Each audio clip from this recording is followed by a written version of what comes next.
अध्याय 35। अनुभव प्राप्त करना ही संपूर्ण जीवन का सार है। क्या आप ऐसा सोचते हैं कि पिछले 2-3 वर्षों से मैं तैयारी कर रहा हूं, फिर भी मेरा चयन नहीं हो रहा है?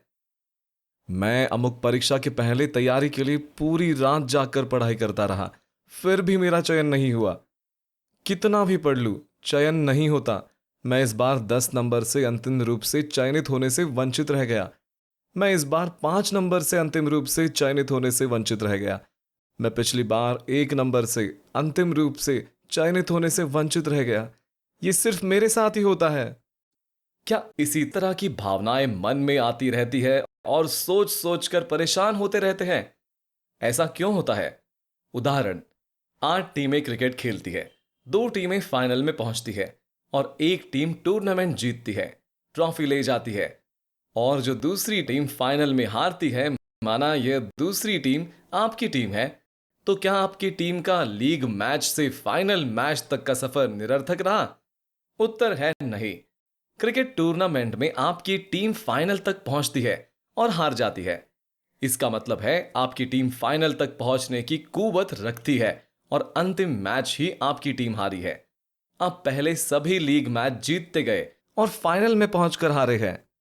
इसका मतलब यह नहीं कि लीग मैच में आपकी टीम ने जो मेहनत किया, फिर क्वार्टर फाइनल में उत्तम खेल का प्रदर्शन किया, सेमीफाइनल पहुंचने के लिए आपकी टीम ने जो मेहनत किया और मैच जीते, उसका कोई अर्थ नहीं, उसकी कोई उपयोगिता नहीं, उसकी कोई प्रासंगिकता नहीं। ऐसा सोचना खुद के मेहनत को कम करके आंकना है, अपनी मेहनत को इज्जत नहीं देना है। उसकी उतनी ही प्रासंगिकता है, उतनी ही उपयोगिता है और हमेशा रहेगी, जितनी अगर आप फाइनल मैच जीत जाते तो होती।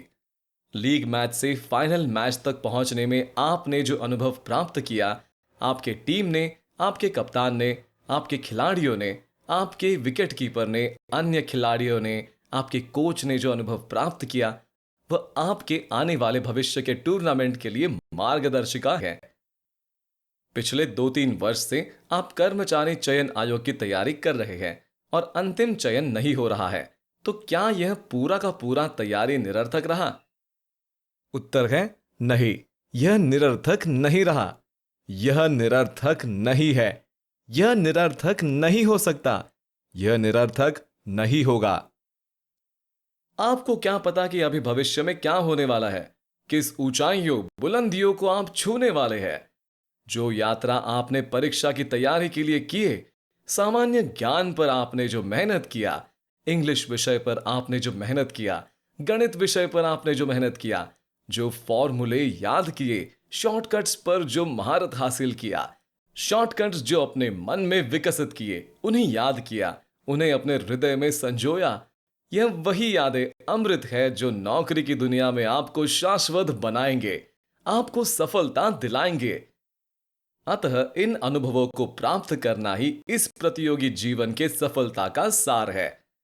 अनुभव प्राप्त करने के सिवा इस जिंदगी में कुछ नहीं। अनुभव प्राप्त करना इस मानव जीवन की धारा है। सफल और असफल होना उप उत्पाद बाय प्रोडक्ट है। महात्मा गांधी जब सन 1915 में दक्षिण अफ्रीका से भारत वापस आए थे, तो तुरंत असहयोग आंदोलन शुरू नहीं कर दिया था। इस बीच लगभग 5 वर्ष का समय लगा था। इस दौरान गांधी जी भारतवर्ष को जानने की कोशिश कर रहे थे। वह देश के मिजाज को समझ रहे थे, उसके मर्म को समझ रहे थे, देश के अलग अलग भागों में यात्रा कर रहे थे, लोगों से मिल रहे थे, जनता के नब्ज को टटोल रहे थे, जनता के मन को क्या मथ रहा है यह जानकारी इकट्ठा कर रहे थे। चंपारण सत्याग्रह, खेड़ा आंदोलन और अहमदाबाद मिल मजदूर आंदोलन आपको याद होगा। क्यों किए थे ऐसा? क्यों मिले थे लोगों से, किसानों से, मिल मजदूरों से, और क्यों जुड़े थे गांवों में चलने वाले छोटे छोटे आंदोलनों से? क्या जरूरत थी? 20 साल, सन 1895 से 1915 तक उन्होंने दक्षिण अफ्रीका में ब्रिटिश गोरी सरकार के विरुद्ध आंदोलन चलाने का जो अनुभव प्राप्त किया था, वह एक विदेशी धरती पर था। गांधी जी हिंदुस्तान आकर यहां की स्थितियों को समझकर देश, समाज, राष्ट्र के परिस्थितियों का आकलन कर और अपने दक्षिण अफ्रीका के अनुभवों को साथ मिलाकर एक नई दवा बनाना चाहते थे। एक नई खुराक, एक नया इंजेक्शन, ताकि वह साम्राज्यवाद की कमर में डाल सके और भारत के गुलामी रूपी बुखार का अंत कर सके। उसके लिए गांधी जी को चंपारण, खेड़ा, अहमदाबाद के अनुभवों से गुजरना ही था।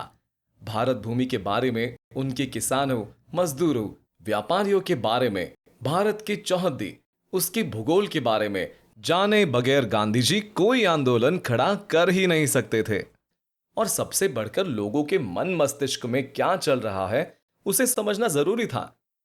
जब एनी बेसेंट और बाल गंगाधर तिलक ने होम रूल आंदोलन 1917 में शुरू किया तो गांधी जी भारत में ही थे, देख रहे थे, समझ रहे थे कि वह क्या कर सकते हैं, उनके अपने बूते में क्या है और वह कैसे एक नया आंदोलन शुरू कर सकते हैं। भारत के मुक्ति संग्राम का खाका उन्होंने अपने मन में दक्षिण अफ्रीका में जो खींचा था वह उनको धक्का दे रहा था कि कुछ करना है, लेकिन कुछ करना है। कहां करना है, कैसे करना है, क्या करना है, कब करना है, किस लिए करना है, उसका उन्होंने 4 साल में सन 1915 से 1919 तक जायजा लिया। फिर राष्ट्र के पटल पर उन्होंने 1919 में रॉलेट एक्ट के विरोध में देशव्यापी आंदोलन छेड़ा और 1920 में असहयोग आंदोलन।